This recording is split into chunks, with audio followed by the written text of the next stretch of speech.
کہتے سویرے سویرے آیا تو کہنے لگا حضور توبہ کرا دیں، آج کے بعد نہ جھوٹ بولوں گا، نہ حرام کھاؤں گا، نہ شراب پیوں گا۔ تو کہتے ہیں جتنے لوگ بیٹھے تھے کان کھڑے ہو گئے، کہا تجھے کیا ہوا؟ کہنے لگا 11-12 سال کا نوجوان آیا مجھے توبہ کرا گیا، چڑھتی جوانی، 11-12 سال 14-15 سال کا بچہ مجھے توبہ کرا گیا۔ تو کہتے ہیں ہم محب حیرت ہوئے کہ اتنا سا بچہ؟ تو کہتے ہیں کسی نیک باپ کا بیٹا تھا، کسی پرہیزگار ماں کا بیٹا تھا، گھر میں تربیت ہوئی۔ اتنے بچے تو خانقاہ بھی نہیں جاتے، اتنے سے بچے تھوڑی کسی ادارے کے فارغ التحصیل ہوتے ہیں، کس مدرسے سے پڑھے ہوتے ہیں؟ کہتے چھوٹی سی عمر۔ تو کہا جناب آپ کو کیسے ملا؟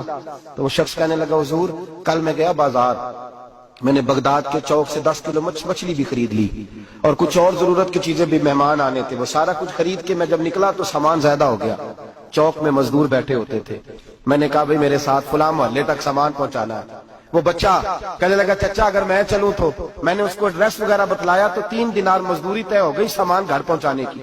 کہتے میرے ساتھ وہ نکلا اور جب رستہ طے کرنے لگا تو رستے میں گرمی بڑی سخت تھی، ظہر کا وقت تھا، ذرا ہم نے چند قدم اٹھائے، 2-4 گلیاں گزرے تھے کہ اذان ظہر کی آواز آنے لگی۔ تو کہتے ہیں بڑی منت کے انداز میں، بڑی گزارش کے انداز میں میری طرف دیکھا، عمر چھوٹی سی ہے، کہنے لگا چچا اگر اجازت مل جائے تو میں ظہر کی نماز پڑھ لوں۔ کہتے ہیں میں ایک جگہ پھٹے پہ بیٹھ گیا اور گپے کرنے لگا، سامان وہاں رکھا، میں نے کہا پڑھ لے نماز۔ کہتے ہیں بچہ نماز پڑھنے چلا گیا، باقی لوگ دیر سے آئے، وہ نماز پڑھ کے جلدی آ گیا۔ میں نے کہا بیٹے تو جلدی آ گیا ہے؟ کہنے لگا اس لیے جلدی آیا ہوں کہ آپ یہ نہ سمجھے یہ کام چور ہے، میں نے نفل چھوڑ دیے ہیں، فارغ ہو کے پڑھ لوں گا۔ کہتے ہیں سامان اٹھایا، رستے میں گرمی شدت کی تھی، اس کا پسینہ بہنے لگا، میں آگے بڑھا، میں نے کہا بیٹے سامان تھوڑی دیر کے لیے مجھے دے دو، گرمی زیادہ ہے۔ کہنے لگا چچا کسی کا تربیت یافتہ ہوں، کسی نے ٹریننگ دی ہے، کہا ماں باپ نے کہا تھا حرام لقمہ گھر نہ لانا، کہا بات کیا ہوئی؟ کہنے لگے میں آپ کو نہیں دے سکتا، اس لیے کہ 3 دینار مزدوری گھر پہنچانے کی طے کی ہے، اگر آپ اٹھائیں گے تو پھر میں پیسے پورے نہیں لوں گا۔ دامان نے توکل کی یہ خوبی ہے کہ اس پر پیبند لگے ہوتے پر دھبے نہیں ہوتے، میں پھر مزدوری پوری نہیں لوں گا، پیسے کم لوں گا۔ کہتے ہیں میں محو حیرت ہو گیا، اس جوان کی بات نے میرے سارے وجود تھر تھر کما ڈالا کہ اس دور میں اس طرح کس قسم کے لوگ۔ کہتے ہیں گھر لے گیا اس کو، میں سامان رکھا، میں نے کہا تم یہاں ٹھہرو میں 3 دینار مزدوری لاتا ہوں۔ کہتے ہیں پیسے لینے گیا تو بیوی کو بتایا بڑا نیک ہے، بڑا پرہیزگار جوان ہے، کہنے لگی روٹی پکی ہوئی ہے، اسے کہو دوپہر کا کھانا کھا لے۔ کہتے ہیں میں باہر گیا، 3 دینار تھمائے، میں نے کہا بیٹے ایک بات مانو گے؟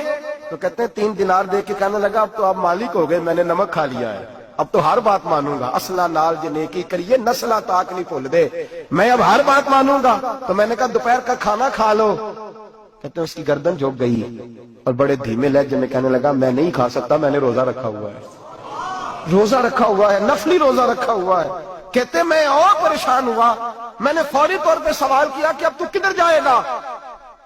تو کہنے لگا اب میں کہیں نہیں جاؤں گا، میرے 1 دن کا خرچہ میرے ماں باپ نے جو ڈیوٹی لگائی ہے وہ 3 دینار ہے، پورا ہو گیا ہے، اب میں باقی جو وقت بچے گا یا قرآن پاک کی تلاوت کروں گا یا محمد عربی پہ درود و سلام پڑھوں گا، میں اب کوئی اور کام نہیں کروں گا۔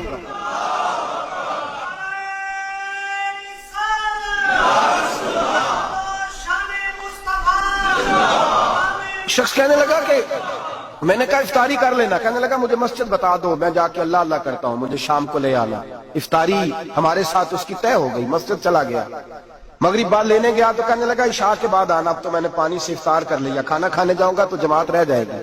کہتے ہیں عشاء کے بعد میں لایا، اس کو کھانا کھلایا، رات گہری ہو گئی تو میں نے کہا تو سو نہیں جاتا؟ کہنے لگا کوئی حرج نہیں، کبھی دور مزدوری کرنے نکل جاؤں تو رہ بھی جاتا ہوں، گھر والوں کو پتا ہے۔ کہتے میں نے مسافر خانہ کھولا، یوں سمجھیے ڈرائنگ روم بیٹھک میں نے کھولی، اس کو سلا دیا، میں اور میری بیوی اپنی معذور بیٹی کو روٹی دینے گئے اور ہم نے جا کے اس کو کھانا کھلایا جو ٹانگوں سے معذور تھی، اور ساتھ کہا کہ بیٹی آج بڑا پرہیزگار جوان ہمارا مہمان ہے، آج چڑھتی جوانی اور تقوی کی روشنی اس کے چہرے سے چمکتی ہے، کیا بات ہے، بڑے ہی اچھے گھرانے کا تربیت یافتہ ہے۔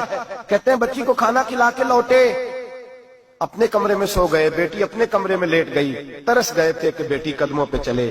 تہجد کا وقت ہوا تو دروازے پہ دستک ہوئی، بڑی بے چینی کے ساتھ اٹھے میاں بیوی کون ہے؟ بیٹی کی آواز آئی ابا جی دروازہ جلدی کھولیں۔ کہتے ہیں کلیجے پھٹنے لگے، ذہن بکھرنے لگے، سوچے ہیں کہ وہ 2-1 منٹ ہمارے اوپر پہاڑ بننے لگے، دروازہ کھولا تو وہ بیٹی جس کے لیے ترس گئے تھے کبھی چلے گی، وہ اپنی ٹانگوں پہ کھڑی ہے،